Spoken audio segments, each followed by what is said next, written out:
Today, me and Miguel Klumper are gonna talk about American steel tariffs. Basically, a tariff is a tax on goods coming into a country that is looking for something to buy from another.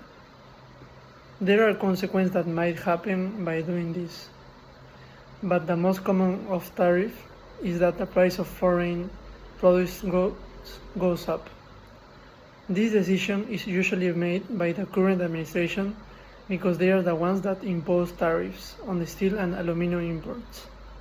It is known and recognized by the economists that tariffs on imports of intermediate inputs and stimulate employment in impact in the economy.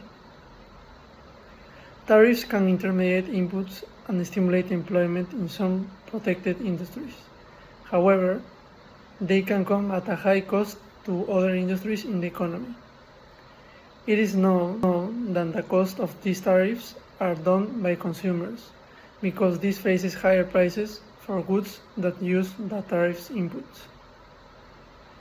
Steel and aluminum are tariffed in the Section 232. This was made in 2018 under the Trump administration and was followed by the Biden administration. This fell into this camp of harmful economic policies. This paper is going to show an overview of Section 232 tariffs on steel and aluminum, which can explain to us how they harm the United States economy by using the Tax Foundation's General Equilibrium model. It is estimated that avoiding tariffs will boost long-run GDP and create thousands of jobs. In order to stimulate industries in countries by recession or depression, protective tariffs have been used for this.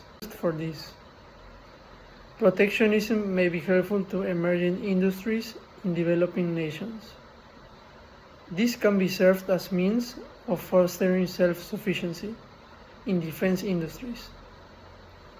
Import quotas offered is a synonym of protective tariffs and are considered to set an absolute limit on the amount of a specific quantity of goods that can be imported into a country and tend to be more effective than protective tariffs. There is a long history as a protectionist country like the United States, with its tariffs reaching their high points in the 1820s and during the Great Depression. Under the Smoot-Hawley Tariffs Act of 1930, the average tariff on imported goods was raised by barely 20%. The country's protectionist policies changed toward the middle of the 20th century, and in 1947, the United States was one of the 23 nations to sign reciprocal trade agreements in the form of the General Agreement on Tariffs and Trade.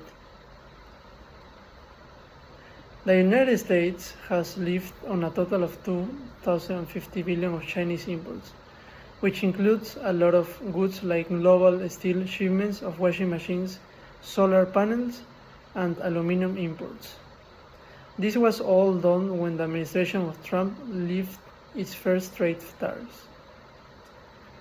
Trump felt and considered by himself as a tariff man and confirmed that the duties that he imposed of a range of goods and metal imports were filling state coffers.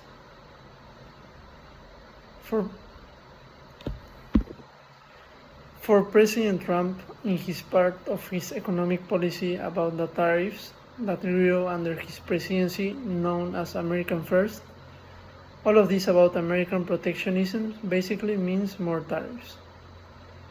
Solar panels and washing machines were considered as the goods of the first tariffs in the administration of Donald Trump.